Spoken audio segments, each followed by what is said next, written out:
യേശുക്രിസ്തുവിൻ്റെ നിസ്തുല്യമായ നാമത്തിൽ കർത്താവിൻ്റെ ദാസനും എൻ്റെ സ്നേഹിതനുമായ പാസ്റ്റർ നിബു പി ജോൺ, അദ്ദേഹത്തിൻ്റെ കുടുംബം, അദ്ദേഹത്തിനും മാത്രമല്ല വേദിയിൽ ആയിരിക്കുന്ന കർത്താവിൻ്റെ ദാസന്മാർ, സിബിൻ മാത്യു എൻ്റെ സഹപ്രവർത്തകനായിരിക്കുന്ന ഏജിയിലെ മറ്റൊരു ദൈവദാസനാണ്, അദ്ദേഹത്തിന് എൻ്റെ സ്നേഹവന്ദനം. അതോടൊപ്പം തന്നെ റജു തരകൻ, അദ്ദേഹം എനിക്ക് മുൻപായി അല്പസമയമാണ് എടുത്തതെങ്കിലും നല്ല ഒരു ചിന്ത അദ്ദേഹം പങ്കുവച്ചു. കർത്താവ് അനുഗ്രഹിക്കട്ടെ. മാത്രമല്ല ഏഷ്യൻ ബൈബിൾ കോളേജിൻ്റെ രജിസ്ട്രാറായിരിക്കുന്ന പ്രിയ ഷാജി സാർ, ഇന്ന് ഈ വചന ശുശ്രൂഷയ്ക്ക് മുൻപ് പ്രിയപ്പെട്ട കർത്താവിൻ്റെ ദാസൻ ബിനോയ്, അദ്ദേഹത്തിൻ്റെ കുടുംബം അതിമനോഹരമായ ഗാനങ്ങൾ പാടി. വിവിധ ഭാഷകളിലാണ് അവർ പാടിയത്. എനിക്ക് ഏറ്റവും ആ പാട്ടുകൾ ഇഷ്ടപ്പെട്ടത് ഓളങ്ങളെ തിരമാലകളെ. വളരെ നന്നായിട്ട് സഹോദരി ആ പാട്ട് പാടി, അഭിനന്ദിക്കുന്നു. മാത്രമല്ല ഈ കൺവെൻഷൻ, ഈ മിനി കൺവെൻഷൻ ഇവിടെ വയ്ക്കുവാൻ ഈ ഭവനത്തിലെ പ്രിയ സഹോദരൻ സജു തരകൻ, അദ്ദേഹത്തിൻ്റെ ഭാര്യ, പ്രിയപ്പെട്ടവർക്കും ക്രിസ്തുവിലുള്ള എൻ്റെ സ്നേഹബന്ധനം. മാത്രമല്ല പ്രിയ കുടുംബത്തിൻ്റെ ക്ഷണം സ്വീകരിച്ച് അദ്ദേഹത്തോടൊപ്പം വർക്ക് ചെയ്തുകൊണ്ടിരിക്കുന്ന അദ്ദേഹത്തിൻ്റെ സ്ഥാപനത്തിലുള്ള പ്രിയപ്പെട്ടവർ വന്നിട്ടുണ്ട്. കർത്താവ് നിങ്ങളെ അനുഗ്രഹിക്കട്ടെ. നമ്മുടെ എക്ലീസിയ സഭയിൽ നിന്ന് കടന്നു വന്നിരിക്കുന്ന പ്രിയ ദൈവ മക്കളുണ്ട്, അവർക്ക് സ്നേഹവന്ദനം. അയൽവാസികളായി വളരെ സ്നേഹത്തോടുകൂടെ പ്രിയ സജു തരകൻ അദ്ദേഹം ആശംസ പറഞ്ഞപ്പോൾ അയൽവക്കക്കാരുമായിട്ടുള്ള അഭേദ്യമായൊരു സ്നേഹം അദ്ദേഹം രേഖപ്പെടുത്തുവാനിടയായി. അങ്ങനെയാണ് വേണ്ടത്. നമ്മൾ എല്ലാവരെയും സ്നേഹിക്കുന്നവരായിരിക്കണം. ക്രിസ്തുവിൻ്റെ സ്നേഹം നമ്മിലൂടെ മറ്റുള്ളവരിലേക്ക് ഒഴുകി ഒഴുകി ചെല്ലണം.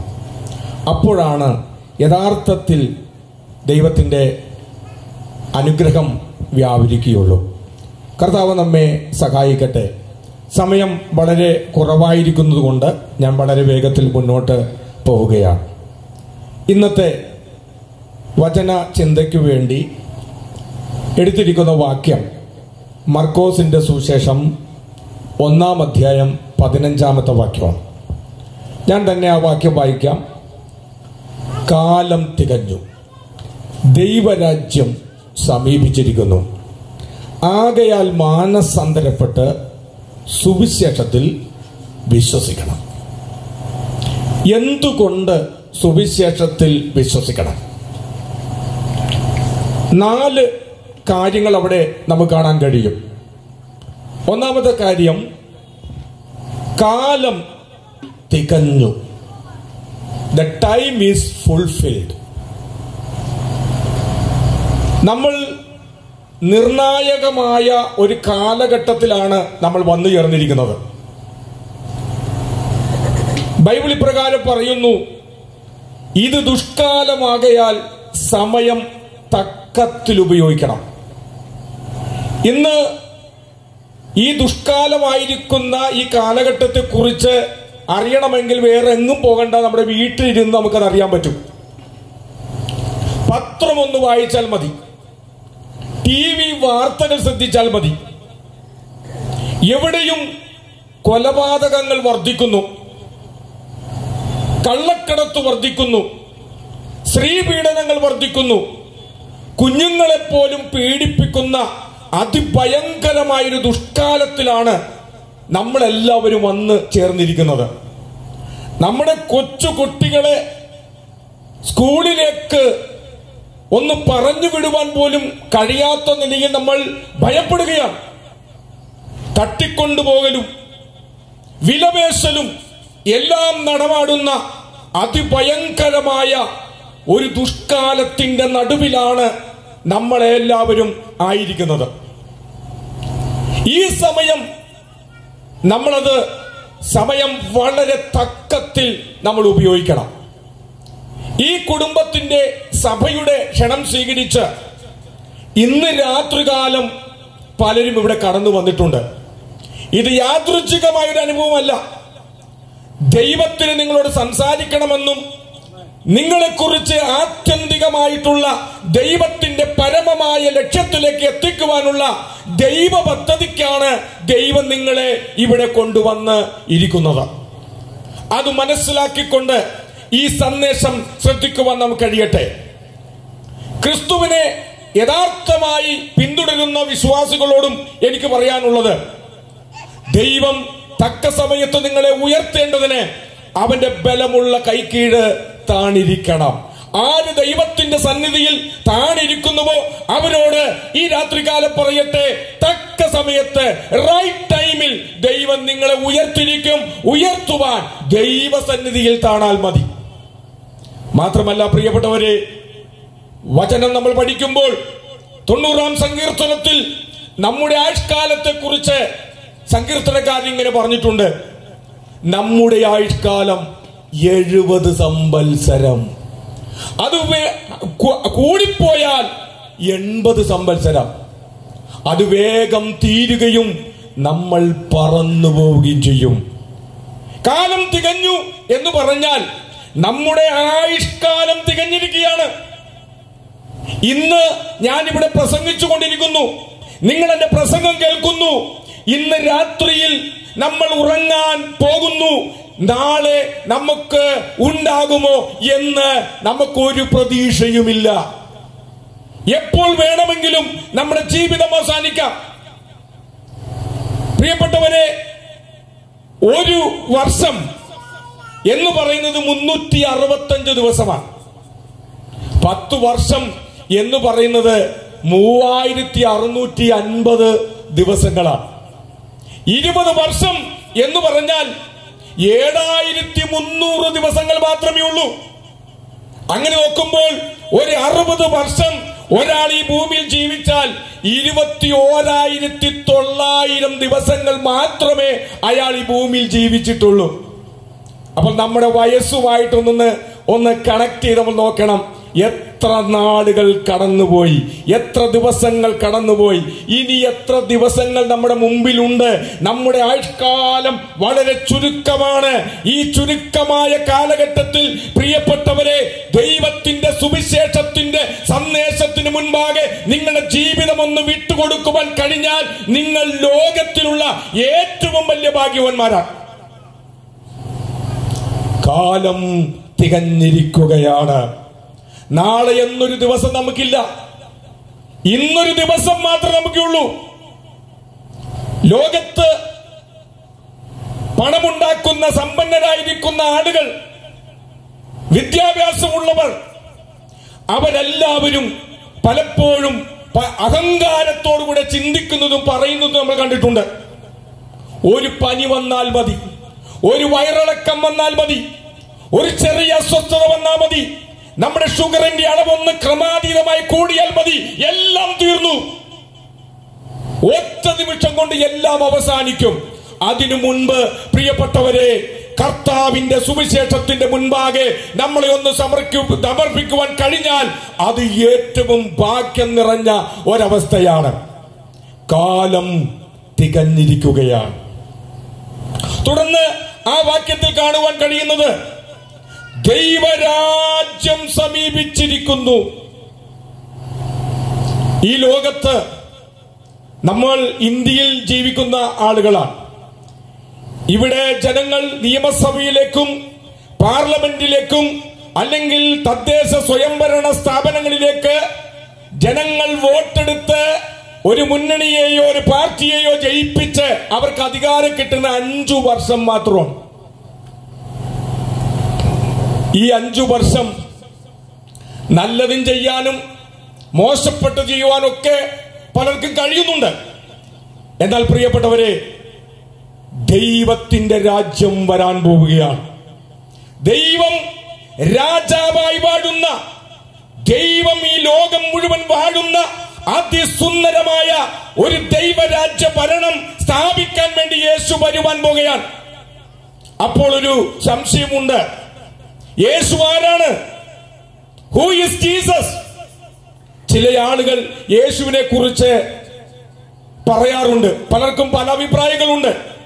യേശു ഒരു കുട്ടി ദൈവമാണ്, ദൈവത്തെക്കാളും ചെറിയൊരു ദൈവമാണ്, ദൈവത്തിന്റെ ഒരു പ്രവാചകൻ മാത്രമാണ്, ദൈവത്തിന്റെ ഒരു സൃഷ്ടി മാത്രമാണ് എന്ന് പറഞ്ഞ് യേശുവിനെ കൊച്ചാക്കുന്ന പലരും നമ്മുടെ കൺമുന്നിൽ നമ്മൾ കണ്ടിട്ടുണ്ട്. എന്നാൽ ഇന്ന് രാത്രികാലം ഞാൻ പറയട്ടെ, യേശു യഥാർത്ഥത്തിൽ ആരാണ്? അവൻ സർവശക്തനായ ദൈവമാണ്. മരിച്ചവരെ ഉയർപ്പിച്ചു, രോഗികളെ സൗഖ്യമാക്കി, മുടന്തരെ നടക്കുമാറാക്കി. യേശു ഇന്നും അത്ഭുതം പ്രവർത്തിക്കുന്നവനാണ്. യേശു സർവജ്ഞാനിയായ ദൈവമാണ്.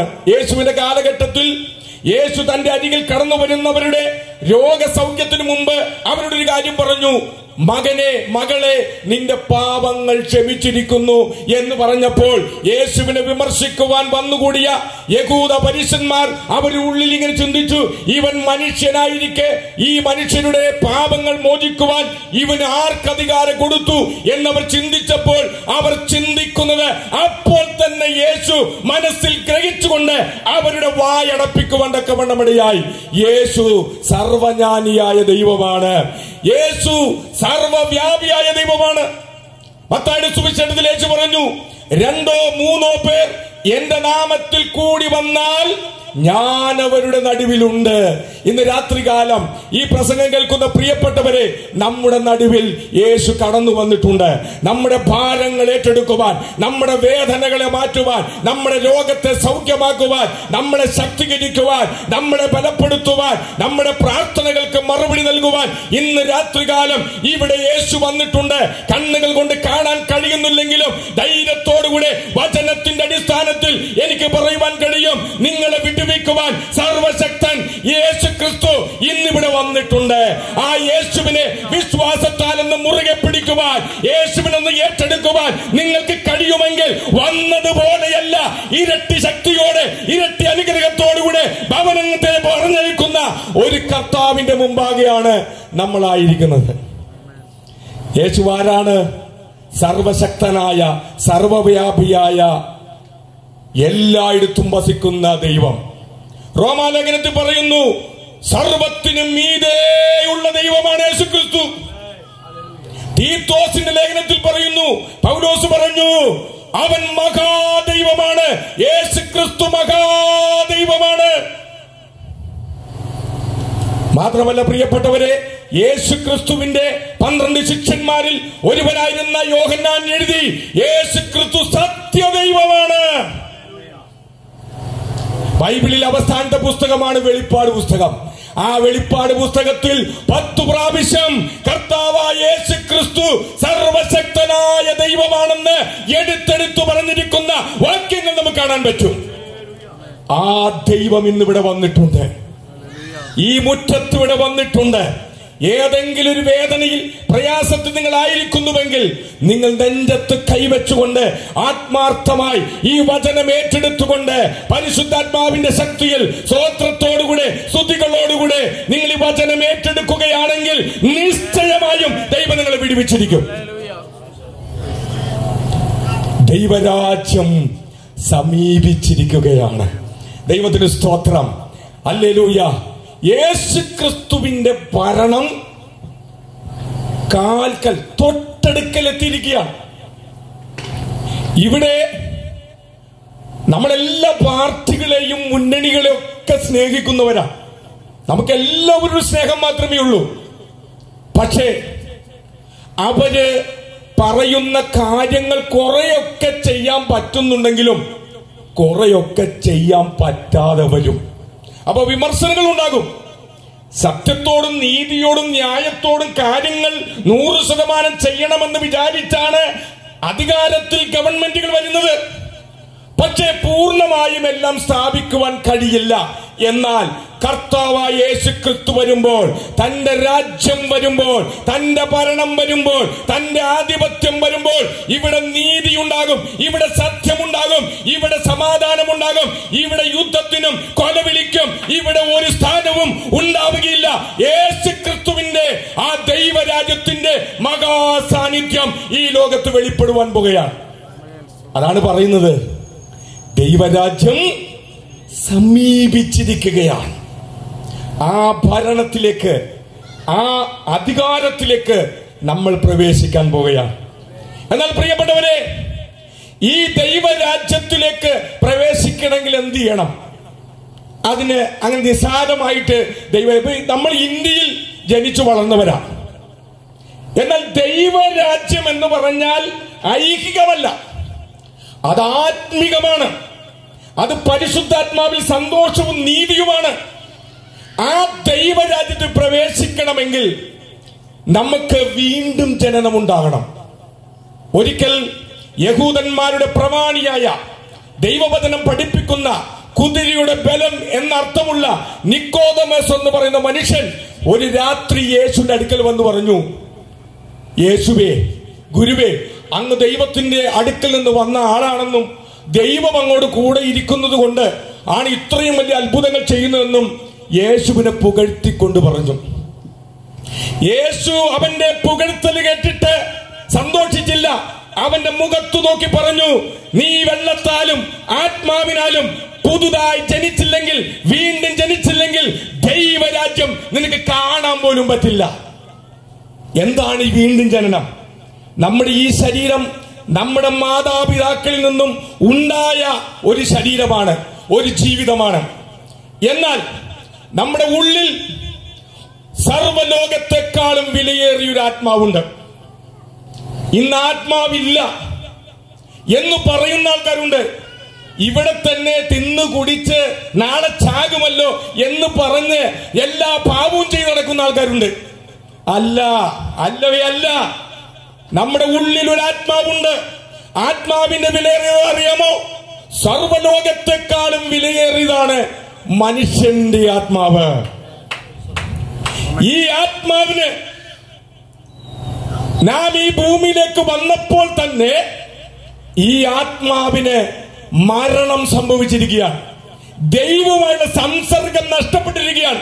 അതുകൊണ്ടാണ് മനുഷ്യനെ പാപി എന്ന് പറയുന്നത്. ഈ പാപിയായ മനുഷ്യൻ, പാപത്തിൽ മരിച്ചു കിടക്കുന്ന അവന്റെ ഉള്ളിലെ ആത്മാവ് മരണാനന്തരം സ്വർഗത്തിലേക്ക്, ദൈവത്തിങ്കിലേക്ക് ഒരിക്കലും പോകില്ല.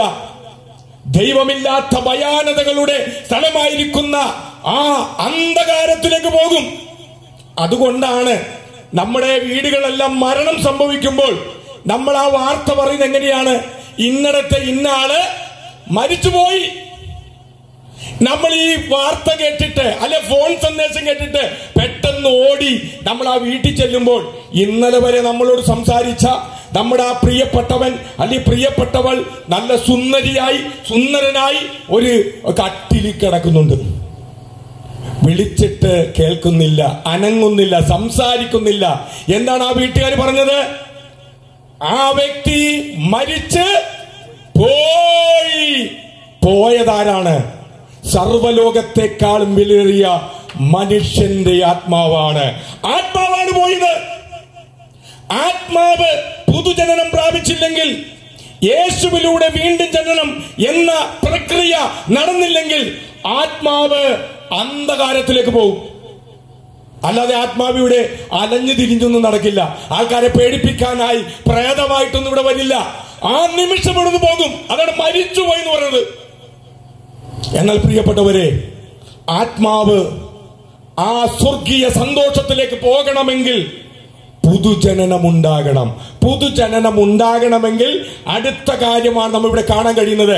കാലം തികഞ്ഞു, ദൈവരാജ്യം സമീപിച്ചിരിക്കുന്നു, ആകയാൽ മാനസാന്തരപ്പെടണം. മാനസാന്തരപ്പെട്ടാലാണ് പുതുജനനത്തിന്റെ അനുഭവം നമ്മുടെ ജീവിതത്തിൽ ഉണ്ടാവുകയുള്ളൂ. മാനസാന്തരം എന്ന് പറയുന്നത് മതം മാറ്റമല്ല. മാനസാന്തരം. ഒരു മതത്തിൽ നിന്നും മറ്റൊരു മതത്തിലേക്ക് ഒരാള് മതം മാറുന്നത് മാനസാന്തരമല്ല. ആർക്ക് വേണമെങ്കിലും ഇന്ത്യയുടെ നിയമം അനുസരിച്ച് മതം മാറാം. ഏതു മതത്തിലും ഏതു മതം പ്രചരിപ്പിക്കാനും ഏതു മതത്തിലേക്ക് മാറാനും നമുക്ക് അവകാശമുണ്ട്. ആരും തടയാൻ വരില്ല. പക്ഷേ മതം മാറ്റം മാനസാന്തരമല്ല. മാത്രമല്ല പാപത്തെക്കുറിച്ചുള്ള ദുഃഖമല്ല മാനസാന്തരം. ചില ആളുകള് ചില തെറ്റുകളൊക്കെ ചെയ്ത്, ചില അപരാധങ്ങളൊക്കെ ചെയ്ത് അവർ ഭയങ്കരമായിട്ടും ആ വിഷയത്തെക്കുറിച്ച് സങ്കടപ്പെടാറുണ്ട്, വിഷമിക്കാറുണ്ട്. അങ്ങനെ വിഷമിച്ചതുകൊണ്ടും ഒരാൾക്ക് മാനസാന്തരം ഉണ്ടാകുന്നില്ല. പിന്നെന്താണ് മാനസാന്തരം? പ്രിയപ്പെട്ടവരെ, ദൈവത്തിന്റെ സ്തോത്രം. മാനസാന്തരം എന്ന് പറയുന്നത് മനസ്സിനുണ്ടാകുന്ന മാറ്റമാണ്. മനസ്സിനുണ്ടാകുന്ന മാറ്റമാണ് മാനസാന്തരം. അധാർമികമായ പാപകരമായ ഒരു ജീവിത ശൈലിയുമായി ഒരാള് പാപത്തിൽ നിന്നും പാപത്തിലേക്ക് സഞ്ചരിക്കുമ്പോൾ ദൈവശബ്ദം കേട്ട്, സുവിശേഷം കേട്ട്, സുവിശേഷത്തിന്റെ സന്ദേശത്തിന്റെ അർത്ഥം കേട്ട് അയാൾ പിന്തിരിഞ്ഞു മടങ്ങി വരണം, ദൈവത്തിലേക്ക് വരണം, സുവിശേഷത്തിലേക്ക് വരണം. അതാണ് മാനസാന്തരം. അപ്രകാരം ഒരു മാനസാന്തരത്തിന്റെ അനുഭവം ഒരു വ്യക്തിക്കുണ്ടാകുമ്പോൾ സ്വാഭാവികമായും അയാൾ വീണ്ടും ജനനത്തിന്റെ അനുഭവത്തിലേക്ക് അയാൾ പ്രവേശിക്കാൻ തുടങ്ങും. പ്രിയപ്പെട്ടവരെ, യേശുക്രിസ്തുവിന് മുന്നോടിയായി വന്ന യോഹന്നാൻ സ്നാപകൻ ഈ ലോകത്തിൽ പ്രസംഗിച്ചത് സ്വർഗരാജ്യം സമീപിച്ചിരിക്കാൻ നിങ്ങൾ മാനസാന്തരപ്പെടുവിൻ എന്നാണ് പ്രസംഗിച്ചത്. യോഹന്നാൻ സ്നാപകന് ശേഷം യേശുക്രിസ്തു ആ ദൗത്യം ഏറ്റെടുത്തു. അദ്ദേഹം പറഞ്ഞു, കാലം തികഞ്ഞു, ദൈവരാജ്യം സമീപിച്ചിരിക്കുന്നു, ആകയാൽ നിങ്ങൾ മാനസാന്തരപ്പെടണം. യേശുവിന്റെ ശിഷ്യന്മാരും ഇതന്നെ പറഞ്ഞത്. പൗലോസ് അപ്പോസ്തലപ്രതി പറഞ്ഞു, അറിയായ്മയുടെ കാലങ്ങളെ ദൈവം ലക്ഷ്യമാക്കുന്നില്ല. നമ്മുടെ അറിവുകേട് കൊണ്ട്, അജ്ഞത കൊണ്ട് എന്തെങ്കിലുമൊക്കെ തെറ്റുകളും പാപങ്ങളൊക്കെ വന്നു കഴിഞ്ഞാൽ ദൈവം തള്ളിക്കളയില്ല. പക്ഷേ സുവിശേഷം അറിഞ്ഞിട്ട് നാം ദൈവത്തിലേക്ക് കടന്നു വരുമ്പോൾ ഇപ്പോൾ എല്ലായിടത്തും എല്ലാ മനുഷ്യരും മാനസാന്തരപ്പെടണമെന്ന് ദൈവം മനുഷ്യരോട് കൽപ്പിക്കുന്നു. മാനസാന്തരപ്പെടണമെന്നുള്ളത് ദൈവത്തിന്റെ ഒരു അപേക്ഷയല്ല, ദൈവത്തിന്റെ റിക്വസ്റ്റ് അല്ല. അവിടെ വ്യക്തമായി പറയുന്നു, എല്ലായിടത്തും എല്ലാ മനുഷ്യരും മാനസാന്തരപ്പെടണമെന്ന് ദൈവം കൽപ്പിക്കുകയാണ്. ഈ ലോകത്ത് എത്ര ധനികനായാലും അവനും പാപിയാണ്, മാനസാന്തരപ്പെടണം. എത്ര വലിയ വിദ്യാഭ്യാസമുള്ളവനായാലും മാനസാന്തരപ്പെടണം. എത്ര വലിയ പാവപ്പെട്ടവനായാലും മാനസാന്തരപ്പെടണം. ഒരാൾക്കും ഇതിൽ നിന്ന് ഒഴിഞ്ഞു പോകുവാൻ പറ്റില്ല. എന്നാൽ പ്രിയപ്പെട്ടവരെ, ഇപ്പോൾ എല്ലായിടത്തും എല്ലാ മനുഷ്യരും മാനസാന്തരപ്പെടണമെന്ന് ദൈവം പറഞ്ഞിട്ട്, ദൈവം കൽപ്പിച്ചിട്ട് മാനസാന്തരപ്പെട്ടില്ലെങ്കിൽ എന്ത് സംഭവിക്കും? യേശു പറഞ്ഞു, അല്ലല്ല, മാനസാന്തരപ്പെടാഞ്ഞാൽ നിങ്ങൾ അങ്ങനെ തന്നെ നശിച്ചു പോകും. കണ്ടോ, മാനസാന്തരപ്പെട്ടില്ലെങ്കിൽ, സുവിശേഷത്തിലേക്ക് വന്നില്ലെങ്കിൽ, ഈ സത്യ സന്ദേശം അംഗീകരിച്ചില്ലെങ്കിൽ എന്താണ് സംഭവിക്കാൻ പോകുന്നത്? വേറൊന്നും സംഭവിക്കില്ല, നശിച്ചു പോകും. നമ്മുടെ ആത്മാവ് നശിച്ചു പോകും. നമ്മുടെ ആത്മാവ് മരണാനന്തരം നിത്യ അന്ധകാരത്തിലേക്ക് കടന്നു പോകും. അതുകൊണ്ടാണ് കർത്താവ് പറഞ്ഞത്, മാനസാന്തരപ്പെടണം. എല്ലാവരും മാനസാന്തരപ്പെടണമെന്ന് ഇച്ഛിച്ച് അവൻ നിങ്ങളോട് ദീർഘക്ഷമ കാണിക്കുകയാണ്. നമുക്കൊരു ദിവസം കൂടി ദൈവം തന്നിട്ടുണ്ടെങ്കിൽ, ഒരവസരം കൂടി ദൈവം തന്നിട്ടുണ്ടെങ്കിൽ, ഒരു നാൾ കൂടി ദൈവം നമ്മൾക്ക് തന്നിട്ടുണ്ടെങ്കിൽ ഓർത്തുകൊള്ളണം, ഒരവസരം കൂടി ദൈവം നമുക്ക് തന്നിരിക്കുകയാണ്. മാനസാന്തരപ്പെടുവാൻ, ഈ സത്യത്തിലേക്ക് വരുവാൻ ദൈവം ഒരവസരം കൂടി തന്നിരിക്കുന്നു. ഇന്ന് രാത്രികാലം ഈ ശബ്ദപരിധിക്കുള്ളിൽ വചനം കേൾക്കുന്ന പ്രിയപ്പെട്ടവരെ, ഈ അവസരം നിങ്ങൾ നഷ്ടപ്പെടുത്തുവാൻ പാടില്ല. മാനസാന്തരപ്പെടുവാനുള്ള നിങ്ങളുടെ അവസരം നിങ്ങൾ സ്വയം നഷ്ടപ്പെടുത്തരുത്. മറിച്ച് നിങ്ങൾ എത്രയും പെട്ടെന്ന് മാനസാന്തരപ്പെട്ട് പുതുജനനം പ്രാപിച്ച് യേശുവിനെ രക്ഷിതാവായി സ്വീകരിച്ചുകൊണ്ട് ദൈവരാജ്യത്തിലേക്ക് പ്രവേശിക്കണം. പ്രിയപ്പെട്ടവരെ, മതം മാറ്റമല്ല മാനസാന്തരം, മനസ്സിനുണ്ടാകുന്ന മാറ്റമാണ് മാനസാന്തരം. ഞങ്ങൾ കവലകളിലൊക്കെ ഈ സുവിശേഷം പ്രസംഗിക്കുന്ന സമയത്ത് ചില ആളുകൾ ഞങ്ങളോട് വന്ന് പറയാറുണ്ട്, ഇവിടെ ആരും പാപം ചെയ്യുന്നില്ല, ഇവിടെ ആരും ഒരു തെറ്റ് ചെയ്യുന്നില്ല, നിങ്ങൾ ഇങ്ങനെ വെറുതെ പാപത്തെക്കുറിച്ചും മരണശേഷം ഒരു നിത്യ തീപ്പൊയ്കയുണ്ട്, ശിക്ഷാവിധി ഉണ്ടെന്നൊക്കെ പറഞ്ഞ ആൾക്കാരെ പേടിപ്പിക്കല്ലേ. അപ്പൊ ഞങ്ങൾ അവരോട് വളരെ സ്നേഹത്തോടെ താഴ്മയോടെ ഇങ്ങനെ പറയാറുണ്ട്, ഇവിടെ ആരും പാപം ചെയ്യുന്നില്ലെങ്കിൽ, ഇവിടെ ആരും തെറ്റ് ചെയ്യുന്നില്ലെങ്കിൽ ഈ കടകളൊന്നും നിങ്ങൾ അടക്കണ്ട. ഈ കടകളൊക്കെ തുറന്നിട്ട് നിങ്ങളുടെ സാധനങ്ങളൊക്കെ അവിടെ വെച്ച് പണമൊക്കെ വെച്ച് വീട്ടിലേക്ക് പോ. അത് പറ്റില്ല. കാരണം അടയ്ക്കാതെ പോയി കഴിഞ്ഞാൽ പിറ്റേ ദിവസം കടയിൽ ഒരു സാധനവും കാണില്ല. നിങ്ങളുടെ വീടടച്ച് അടയ്ക്കാതെ നിങ്ങൾ പോ. രാത്രിയായി കഴിഞ്ഞാൽ ഒരു 9 മണി 10 മണി ആയി കഴിഞ്ഞാൽ നമ്മളെല്ലാ കഥകുകളും അടയ്ക്കും. എന്തുകൊണ്ടെന്നറിയാമോ? മനുഷ്യൻ ഭാവികളാണ്, മനുഷ്യൻ ഭാവിയാണ്. എന്തും സംഭവിക്കാം. രാത്രികാലം എന്തൊക്കെ സംഭവിക്കുമെന്ന് നമുക്ക് പ്രവചിക്കാൻ കഴിയില്ല. അതുകൊണ്ടാണ് പ്രിയപ്പെട്ടവരെ മാനസാന്തരപ്പെടണമെന്ന് ദൈവം മനുഷ്യരോട് കൽപ്പിക്കുന്നത്. ഇന്ന് രാത്രികാലം അതിലേക്ക് ദൈവം നമ്മെ നയിക്കട്ടെ. തുറന്നു പറയുന്നു, ആകയാൽ നിങ്ങൾ മാനസാന്തരപ്പെട്ട് നിങ്ങൾ സുവിശേഷത്തിൽ വിശ്വസിക്കണം. എന്തിൽ വിശ്വസിക്കണം? സുവിശേഷത്തിൽ. എന്താണ് സുവിശേഷം? സുവിശേഷം എന്ന് പറഞ്ഞാൽ നല്ല വാർത്ത. ലോകത്ത് നല്ല വാർത്തകൾ കേൾക്കാനില്ല, വളരെ കുറച്ച് വാർത്തകളാണുള്ളത്. ഇസ്രായേൽ ഹമാസ് യുദ്ധം, റഷ്യ അവിടെ യുദ്ധം, ലോകത്ത് എല്ലാ മേഖലകളിലും യുദ്ധവും പട്ടിണിയും പല പല പ്രശ്നങ്ങൾ നടക്കുകയാണ്. ഇതാണ് നമ്മൾ കേട്ടുകൊണ്ടിരിക്കുന്നത്, ഇതാണ് നമ്മൾ കണ്ടുകൊണ്ടിരിക്കുന്നത്. നല്ല വാർത്ത കേൾക്കാനില്ല. എന്നാൽ യേശുക്രിസ്തുവിന്റെ സുവിശേഷം പറയുന്നത് നല്ല വാർത്തയാണ്. എന്താണ് സുവിശേഷം? ദാവീദിന്റെ സന്തതിയായി ജനിച്ച് മരിച്ചിട്ട് ഉയർത്തെഴുന്നേറ്റിരിക്കുന്ന യേശുക്രിസ്തുവിനെ ഓർത്തുകൊള്ളുക. അതാകുന്നു എന്റെ സുവിശേഷം. യേശുവിന്റെ സുവിശേഷത്തിൽ യേശുവിന്റെ ജനനമുണ്ട്, യേശുവിന്റെ മരണമുണ്ട്, യേശുവിന്റെ പുനരുദ്ധാനമുണ്ട്. ഇതിനെ ഓർക്കുന്നതാണ് യേശുവിന്റെ സുവിശേഷം. പ്രിയപ്പെട്ടവരെ, യേശു ജനിച്ചപ്പോൾ ആട്ടിടയന്മാരോട് ദൈവദൂതന്മാർ ഇങ്ങനെ പറഞ്ഞു: അത്യുന്നതങ്ങളിൽ ദൈവത്തിന് മഹത്വം, ഭൂമിയിൽ ദൈവപ്രസാദമുള്ളവർക്ക് സമാധാനം. സർവ്വലോകത്തിനും ഉണ്ടാകുവാനുള്ള മഹാസന്തോഷം ഇന്ന് നിങ്ങളോട് അറിയിക്കുന്നു. യേശുവിന്റെ സുവിശേഷം എന്ന് പറയുന്നത് സർവ്വലോകത്തിനും ഉണ്ടാകുവാനുള്ള മഹാസന്തോഷമാണ്. ഈ ലോകത്തിലുള്ള പല പല സംഭവങ്ങളും എല്ലാവർക്കും ഒരുപോലെ ഉണ്ടാക്കുന്ന സന്തോഷങ്ങളല്ല. ഞാനൊരു ഉദാഹരണത്തിൽ പറയാം. കുറച്ച് മാസങ്ങൾക്ക് മുമ്പ് പുതുപ്പള്ളിയിൽ ഒരു ഉപതെരഞ്ഞെടുപ്പ് നടന്നു. അവിടെ UDF സ്ഥാനാർത്ഥിയായി ചാണ്ടി ഉമ്മൻ അവിടെ മത്സരിച്ചു. LDF സ്ഥാനാർത്ഥി മത്സരിച്ചു. BJP സ്ഥാനാർത്ഥി മത്സരിച്ചു. സ്വതന്ത്രന്മാർ മത്സരിച്ചു. അവർ പണം കെട്ടിവെച്ചു. 1 മാസക്കാലം ശക്തമായി പുതുപ്പള്ളിയിൽ അവര് ശക്തമായി പ്രചരണം നടത്തി. എന്തിനാണ് അവർ പ്രചരണം നടത്തിയത്? ജയിക്കാൻ വേണ്ടിയാണ്. പുതുപ്പള്ളിയുടെ MLA ആകാൻ വേണ്ടിയാണ് ഈ പെടാപ്പാടെല്ലാം അവർ പെട്ടത്. പക്ഷേ വോട്ടെണ്ണിക്കഴിഞ്ഞപ്പോൾ UDF സ്ഥാനാർത്ഥിയായിരിക്കുന്ന ചാണ്ടി ഉമ്മൻ ജയിച്ചു. ചാണ്ടി ഉമ്മൻ ജയിച്ചത് ചാണ്ടി ഉമ്മനും അദ്ദേഹത്തിന്റെ കുടുംബത്തിനും UDF സന്തോഷമായിരുന്നു. പക്ഷേ മറ്റ് മുന്നണികൾക്കും മറ്റു പാർട്ടികൾക്കും അത് സന്തോഷമായിരുന്നില്ല.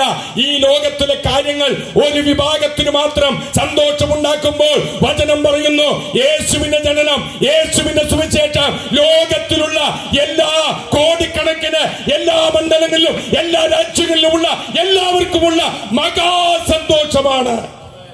ഈ മഹാസന്തോഷത്തിലേക്ക് ഞങ്ങൾ നിങ്ങളെ സ്വാഗതം ചെയ്യുകയാണ്.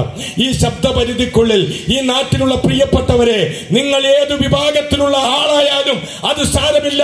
നിങ്ങൾ ഈ മഹാസന്തോഷത്തിലേക്ക് ഒന്ന് കാലെടുത്തു വച്ചാൽ ദൈവം നിങ്ങളെ മാനിക്കും. പ്രിയപ്പെട്ടവരെ, സുവിശേഷത്തിൽ നമ്മൾ വിശ്വസിക്കണം. സുവിശേഷത്തിൽ വിശ്വസിക്കുമ്പോൾ നമ്മുടെ പാപങ്ങൾ ക്ഷമിക്കപ്പെടും. നമ്മുടെ പാപങ്ങൾ എത്ര കടുഞ്ചുവപ്പായിരുന്നാലും ഹിമം പോലെ ദൈവം വെളുപ്പിക്കും. പാപം മാത്രമല്ല ദൈവം ക്ഷമിക്കുന്നത്, നമ്മുടെ രോഗവും സൗഖ്യമാക്കുന്ന ദൈവമാണ്. ഇന്ന് രാത്രികാലം ഈ വിഷയം ഞാൻ പറയുമ്പോൾ ഞാൻ എൻ്റെ ഒരു അനുഭവ സാക്ഷ്യം പറഞ്ഞ് ഞാൻ ഈ സന്ദേശം ഇവിടെ അവസാനിപ്പിക്കുകയാണ്. ഏകദേശം 5 വർഷങ്ങൾക്ക് മുൻപ് ക്യാൻസർ രോഗത്തിന്റെ മാരകമായ കൈപ്പിടിയിൽ ഞാൻ ഒതുങ്ങിപ്പോയി. ക്യാൻസർ എന്ന് വന്നാൽ നമുക്കറിയാം, അത് 4ാമത്തെ സ്റ്റേജിൽ ഞാൻ എത്തി. 12 വർഷങ്ങൾക്ക് ശേഷമാണ് ആ രോഗം കണ്ടുപിടിക്കപ്പെട്ടത്. എന്നെ മുഴുവനായിട്ട് ഡോക്ടർ പരിശോധിച്ചു കഴിഞ്ഞപ്പോൾ, CT സ്കാൻ എടുത്തു കഴിഞ്ഞപ്പോൾ അവർ കണ്ടെത്തിയത് 4ാമത്തെ സ്റ്റേജിൽ എത്തി. എന്നോടും എന്റെ ഭാര്യയോട് പറഞ്ഞു, ഞങ്ങൾക്ക് പ്രതീക്ഷിക്കാനൊന്നുമില്ല, ചികിത്സിക്കാം, എല്ലാ ചികിത്സകളും നിങ്ങൾ കറക്റ്റായിട്ട് വരണം, പക്ഷേ പ്രതീക്ഷിക്കാനൊന്നുമില്ല. തകർന്നുപോയി. ഞാനും എന്റെ ഭാര്യ എന്റെ മക്കളും തകർന്നുപോയി. ഇനി മുന്നോട്ടുള്ള ജീവിതം വഴിയടഞ്ഞതുപോലെ തോന്നി.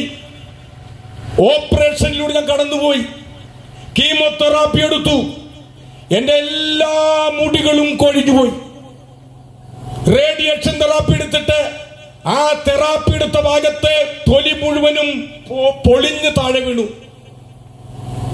കീമോതെറാപ്പി എടുത്ത് ഞാൻ അവശനായിപ്പോയി. വൊമിറ്റ് ചെയ്ത് എന്റെ എല്ലാ ശക്തിയും നഷ്ടപ്പെട്ടു. മരണത്തിന്റെ മുഖാമുഖമായി കണ്ടു. എപ്പോൾ വേണമെങ്കിലും മരിക്കാമെന്നുള്ള ഒരു കൃത്യമായ പോയിന്റിൽ ഞാൻ എത്തി. ഞാൻ ആയിരക്കണക്കിന് തവണ കർത്താവിന് ഇങ്ങനെ പ്രാർത്ഥിച്ചു, കർത്താവേ, ഈ ജീവിതം എനിക്ക് മടുത്തു, എനിക്ക് ഈ ജീവിതം വേണ്ട, ഭാര്യയും വേണ്ട, മക്കളും വേണ്ട, സ്തോത്രക്കാഴ്ചയും വേണ്ട, എനിക്ക് ഫേസ്ബുക്കും വേണ്ട, വാട്സാപ്പും വേണ്ട, മൊബൈലും വേണ്ട, ഈ ലോകത്തിലെ ഒന്നും വേണ്ട, എനിക്കൊന്നും വേണ്ട, എനിക്കിവിടെ നിന്ന് പോയാൽ മതി. ഞാൻ എൻ്റെ കിടക്കയിൽ എനിക്ക് എഴുന്നേറ്റ് നടക്കാൻ പോലുള്ള ശേഷിയില്ല.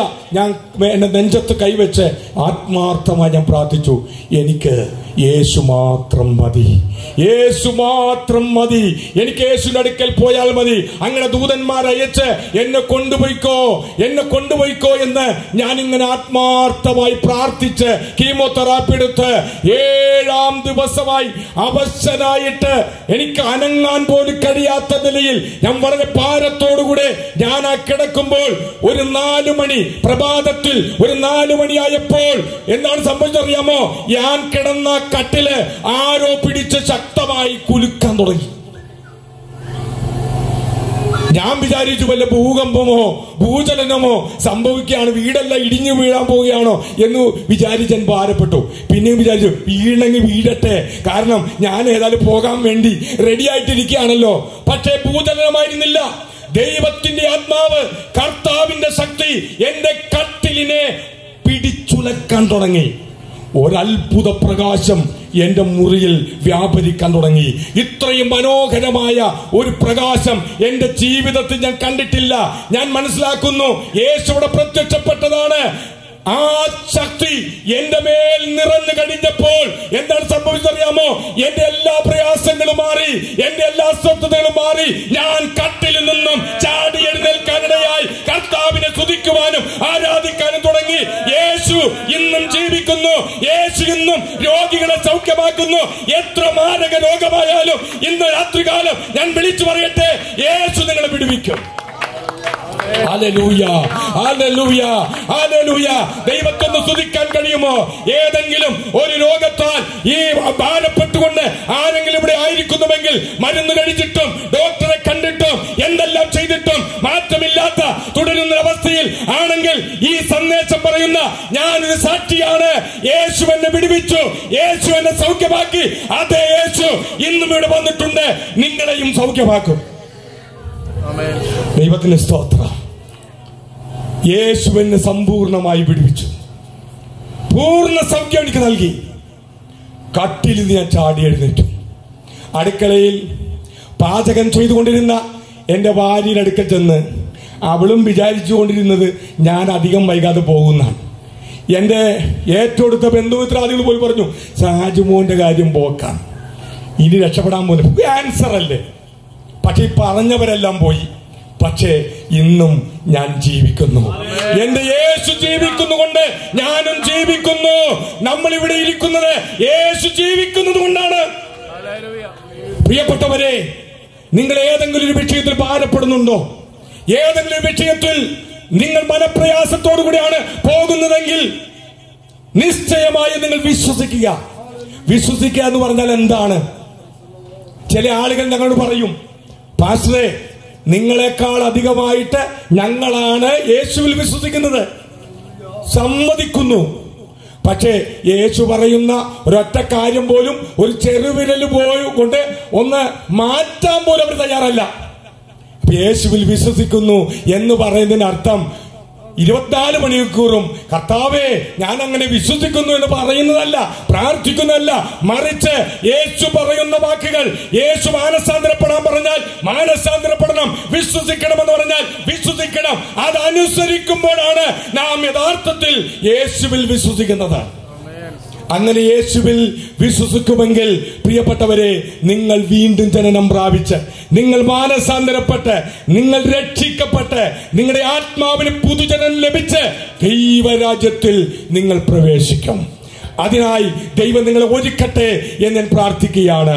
പ്രിയപ്പെട്ടവരെ, അനേക വർഷങ്ങൾക്ക് മുൻപ് ക്ലോറോഫോം കണ്ടുപിടിച്ച ഒരു ഡോക്ടർ ഉണ്ടായിരുന്നു. അതിന്റെ പേര് ഡോക്ടർ ജെയിംസ് സിപ്സൺ എന്നാണ് പേര്. കാരണം അത് കണ്ടുപിടിക്കുന്നതിന് വരെ അന്ന് ഓപ്പറേഷൻ നടത്തിയത് ആൾക്കാരെ ബലമായി കെട്ടിയിട്ട് പച്ചക്കാണ് ഓപ്പറേഷൻ ചെയ്യുന്നത്. വേദന കൊണ്ട് പുളയുന്ന, അങ്ങനെ മരിച്ചുപോയ അനേകരുണ്ടായിരുന്നു. ഇത് കണ്ട് കണ്ട് മടുത്ത് ജെയിംസ് സിപ്സൺ പ്രാർത്ഥിക്കാൻ തുടങ്ങി, ബൈബിൾ വായിക്കാൻ തുടങ്ങി. അപ്പോൾ ഉൽപ്പത്തി പുസ്തകത്തിൽ ആദാമിന് ദൈവം ഒരു ഗാഢനിദ്ര കൊടുത്തു എന്നൊരു വാക്യം അദ്ദേഹം വായിച്ചു.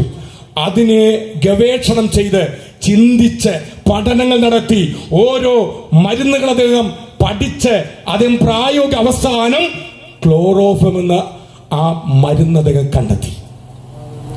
അത് ലോക വൈദ്യശാസ്ത്രത്തിന് വലിയ ഒരു വിസ്മയമായിരുന്നു.